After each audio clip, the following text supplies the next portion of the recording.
If I had to sum up the HP Reverb G2 in one word, the word would be compromise. Get real! Hey up peeps, well I finally have it. My HP Reverb G2 arrived on Tuesday. I pre-ordered back in July, and as I said in that little preview at the beginning there, the one word to round this up is compromise. It's a beautiful headset, but it does have its issues. Okay, so let's have a quick overview of it. I mean, you've seen it so many times before anyway on other videos if you're watching this one. Now, the HP Reverb G2 is a Windows mixed reality headset, and it comes with a 4K display, manual IPD, it's inside out tracking, and it is very comfortable. Speakers are based on Valve Index speakers, so that over the ears, and the sound quality is very good. There are a few issues with it, like for instance, this cable, it did have a clip on the back there to keep it in place. And like so many other people I've read online, it's just snapped off within a couple of hours. Absolutely useless. Very poor quality in that sense. The other thing from an initial review really is that the sweet spot on these lenses isn't as good as that's been made out. I'm coming here from a Rift S owner's point of view, okay? So all of my review of this is based on my past experience for the last year with the Rift S, and I don't think that the sweet spot on this is that much better than it is on the Rift S, to be honest. Now, when I say compromise, I'm talking about trying to get this to run at its 4K display, which is why you bought it. Let's be honest, we buy these things because we want better quality graphics. We want to be able to use the resolution. Now, I knew we were going to need a lot of power to try and push the resolution from a 4K resolution to one of these things to get some serious power in the computer. So, you know, my computer is an Intel i7 8700. It is overclocked dramatically, pushing it to its limits. And I've got a RTX 2080 Ti graphics card, again, overclocked 2 gigahertz. Okay, so it's pushing some power out. Granted, I could do with a faster processor, but from my testing is that the graphics cards that's really being used the most for this thing. Now, as I said, I'm coming from a Rift S point of view, and one thing that is so obvious to me is how well Oculus have done to create an easy setup procedure with the Oculus devices, as well as the motion smoothing technology is far superior, and we'll talk about that later and how to get it set up properly for this thing. Now, setting up this is probably the same for, well, it will be the same for every Windows mixed reality headset. So you have to set up your boundary, your room boundary, by pointing your headset at your computer and walking around. Now, I just found that absolutely ridiculous in this day and age when Oculus have been able to do with the pointers from the controllers just draw on the floor. I just don't believe that is the way you have to do it. Walk around the room pointing your headset. The other thing is, if you use an Oculus device as well, is it detects the floor. It says, there's the floor. Is that correct? Yes. Boom. With this, it says, does the floor look correct? And you're adjusting it manually up and down. Come on. This is absolutely appalling. Appalling. These are all things that obviously are software-based, can be fixed, and hopefully that will be fixed in the future. But Windows Mixed Reality has been around for a while, and it seems to be a bit sloppy in that setup procedure. Okay, compromise. So I've been testing this and tweaking it for the last 4 days, and I've been doing all sorts with my graphics settings in the NVIDIA control panel and Steam settings and everything, just trying to get the most out of this. Because at the end of the day, as I said, we did buy these things because we want the higher resolution, we want the crisper graphics. And as I've said in my previous videos, I'm a bit of a graphics whore. I like high quality, I like good quality graphics in my games, and I play more modern games as well. And so with the older ones, you may not have much of an issue. Like for instance, let's go for driving games. My two driving games that I play at the moment, mainly Automobilista 2, and I've got ACC, Assetto Corsa Competizione, and um, trying to get this running on ACC, just don't even expect to get anything decent out of it without lowering the graphic settings down dramatically. Also, making sure that reprojection is turned on in Steam, which I'll show you how to do later because that took me some setting up again. And just to get and then it'll be running at 45 hertz, 45 frames per second, should I say, instead of 90, which this thing is capable of. It's a 90 hertz headset with software smoothing in between. But we'll talk about that later, how it's to set it up. So with my Rift S, obviously it's not pushing as many pixels to the screen, and I could have practically every game apart from ACC, because ACC is absolutely appalling in VR compared to others. Every other game I could push ultra settings on everything on this machine without having to overclock the 2080 Ti, and it would run smoothly, no problems whatsoever. Granted, the Rift S is an 80 hertz, so not as many frames being pushed, but even so. So the games I've been playing this week, I've been trying with. I've played ACC, Automobilista 2, and my driving games. I've played Half-Life Alyx. Now, Half-Life Alyx, absolutely beautiful. I could run that perfectly on ultra settings because that game is completely optimized for VR, obviously. Ultra settings on everything. 4K display, absolutely stunning. No pauses whatsoever, no stuttering, no nothing. Absolutely beautiful. Same with other games like Moss. And it's the more intense games like the simulator styles that's going to be the problem with these. Which is the thing is, this is what this will probably be bought for more than anything. So I've been playing Automobilista 2, as it says, ACC, and Star Wars Squadrons. Now all of them games I had to make changes to get it to run the way I'd like to. So what I'll do is I'll go through the setup procedure for this in Steam and some of the things that if you've bought one of these, that you might be worth looking at that you might have missed, because you might find that it's a lot more disappointing than it should be if you don't make these tweaks. So I'm going to switch on the PC and I'll show you through some of the tweaks that I've done in Steam and in the Windows Mixed Reality settings to get this to run as well as it possibly can on my machine. Okay, so when you plug your headset in for the first time, it will prompt you to download the Mixed Reality portal, and we'll go through the setup procedure. Now, I'll just talk you through this now. So we've got our HP Reverb G2, and whether you want the room boundary visuals, you're probably used to it with other headsets. If you walk near the edge, you'll see some sort of barrier of some sort pop up. So to set up the room boundary, you've got a couple of options here. All experiences, seated and standing. This is the one that I picked because obviously I'm going to be mixing between sim racing, sat on my rig, and maybe the odd one or two wandering around the room. So as I say, you move all your stuff out of the way. Then this is the bit that completely baffled me. Why we need to do this is beyond me. And why can't we just draw it on the floor like Oculus do? But hey, so you have to center your headset by pointing it towards your computer. I think that's a bit wrong. I think it needs to point towards wherever you want to be the forward position. Click the center button, and then walk around your play space, pointing your headset all the time towards where you want the center to be. I just don't get that. I really don't, not in this day and age. Anyway, once you've traced it out, that's your boundaries done. Okay, it will then ask you to set up your controllers.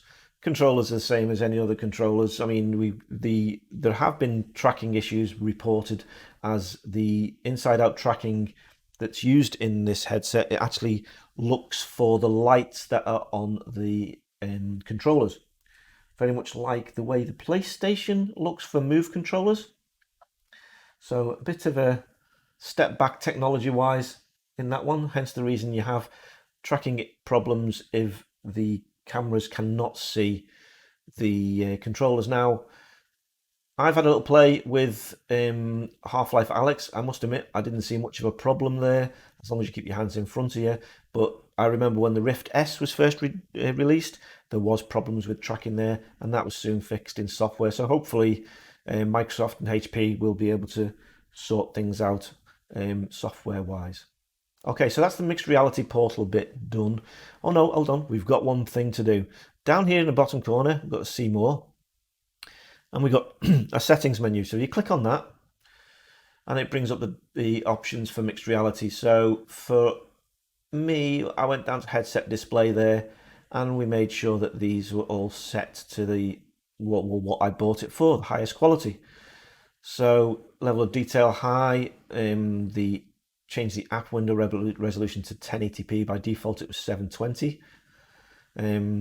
Which is going to be useful for obviously for content creation. If you're looking at a 4K out throughput, then that's not going to happen. Best quality on the experience. I want full resolution. This machine can also do 60 Hz, but obviously 90 Hz is what we want it for. So make sure all that's set up there. Okay. Then that's it. Job done. Now, that's just that part of it. Now, for the majority of us, we're going to be wanting to use Steam to play our games. So this is what we need to do for that. Okay, so the next thing to do is get Steam running. So one of the things you will need to download is a program called Windows Mixed Reality for Steam VR, as by default, Windows Mixed Reality headsets don't work with Steam. So you need this little app here, and then we need to kick in the VR by launching the start Steam VR over here in the top corner. Okay, so once Steam VR is running, then you can change the settings. Now, one thing I forgot to say and is important is make sure that you are signed up for the betas of these apps to keep yourself up to date. So just go to the properties on Windows Mixed Reality for Steam VR, click on betas, and make sure you're signed up there to opt in for the betas. Same go for Steam VR as well. Okay, so to get to the settings in Steam VR beta, click on your little hamburger here, click on settings, and as soon as you plug in the HP Reverb G2 and go into Steam and you've got it all set up, now it says the 100% resolution for this device is 3164 by 3096. 100%. That obviously, as we can tell, is nowhere near correct. Now, this is when I first plugged it in. I just plugged it in, opened up again, and it was like, oh my god, this is so slow. What the hell is wrong? So as you can imagine, trying to push that to the headset from a game is ridiculous. So you need to bring that down to as close to what the resolution per eye is. Now, it's about 50% is as close as you can get. Now, for some reason, I'm assuming you can't select 2160 by 2160 per eye, but that's as close as we get. Okay, so that's in the general tab. Now, if you go down to video here, then you've got more options as well, and there's also per application video settings. So if I click on that, you can select your app and set what resolution you want. Now, obviously, if you can go higher than the 100%, then that's going to turn on super sampling. Now, at the bottom here, you've got your motion smoothing disabled and the legacy reprojection mode here on or off. Now, as you can see, for Automobilista 2, I have it disabled. I'll talk about that in a bit.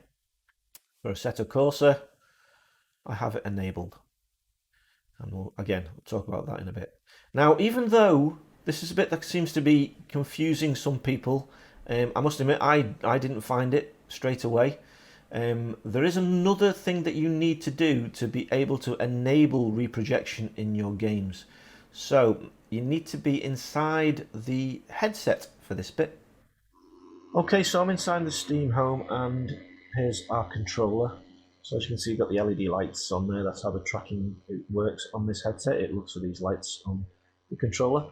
Anyway, as you can see on the controller, you've got the BA buttons, you've got the Windows button, and we've got a little hamburger button as well as the joypad, the triggers. But now, if you press the hamburger button, the library will come up. Now, normal Steam VR settings, which we just played with in the last part of the video here, are here, so you can go to the video section and you can change your resolution. You've got the pair application video settings now. In here, as I showed before, you can go to your settings, so I set a cursor there, and turn motion smoothing on. Now, although that might be switched to enabled, unless you go here, Windows Mixed Reality for Steam, go to the graphics setting on here and make sure that that says Steam VR for app settings. If you don't do that, it will not work. By default, when I turn mine on, and I finally found this bit of this part of the setup procedure, it was disabled. So even though I'd gone in and I'd actually set my apps to have the motion smoothing enabled, it wasn't kicking in properly, and it was all because that was set to disabled. So stick Steam VR app settings on, and then whatever you set here will work. So there you have it. That's how I've set my headset up. That's helped me get the most out of it this week and not want to throw it in the bin.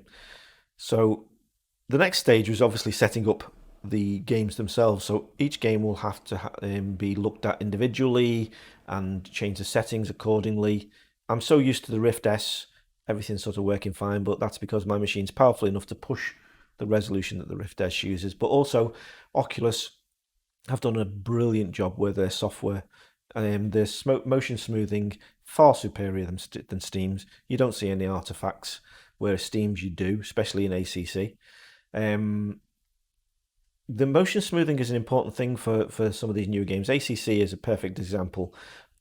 To get that game running properly, I had to change the super sampling, obviously, change the shadows, change reflections, draw distance, just to get it to run, just to get it to actually run properly with reprojection. So that means the motion smoothing on. As soon as you launch that game, motion smoothing kicks in, even in the menu. That's how badly optimized that game is for VR.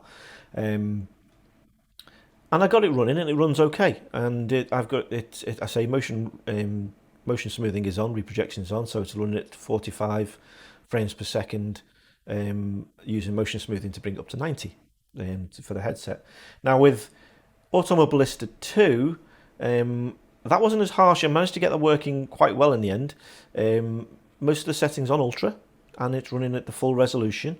I had to drop the shadows down, turn the MSAA anti-aliasing down to medium instead of high, which I had it on originally, and that's running at 90 frames per second now without the motion smoothing kicked in. Now I have disabled that, and the good reason I've disabled that, like I showed in the video, was that when Steam's motion smoothing kicks in, it can kick in just for dropping a few frames per second for a very short period of time, but it takes ages for it to drop back out again. So for instance, I was playing last night Alton Park in Automobilista 2, 90 frames per second, no problem. Came to one of the corners, it dropped down to about 87 frames per second for a couple of seconds, and then motion smoothing kicked in. So it went down to 45 frames per second, and on this headset, you notice it. A couple of seconds later, it should have gone back to 90 frames per second, but it didn't. It stuck with the motion smoothing for too long before it went back to say, okay, no, don't need to leave it on now. So that's why I've got it disabled on Automobilista 2, because I can actually put up with a couple of frames being dropped here and there without the smoothing being kicked in. But again, all this comes down to my personal experience from playing with the Rift for ages and going over to the Reverb G2 and the sort of smoothness I want, and obviously the equipment I'm running at the moment. Now, whether I'm going to force myself to upgrade to a 3090 card next year, because I'm not going to get one this year, and a faster processor, which from running my tests, the CPU isn't being bottlenecked on these. It's definitely the GPU to try and push to this. I don't know. Is that something I want to spend just to play the games a little bit faster? Probably. Um, Anyway, that's my initial thoughts on the HP Reverb G2. It's a brilliant headset if you've got the power to run it, but be prepared to tweak and tweak and tweak till you get something the way you like it. Okay, there's something just unplugged. So anyway, thanks for watching. I'm hoping this was useful for some people. If it was, give me a thumbs up and subscribe if you want to see more of this content. Now, my next video will probably be a driving game, and I'll do I'll do an Automobilista 2 game next with the FPS switched on to show you how well it runs on the Reverb. Okay, so thanks for watching. See you on the next one.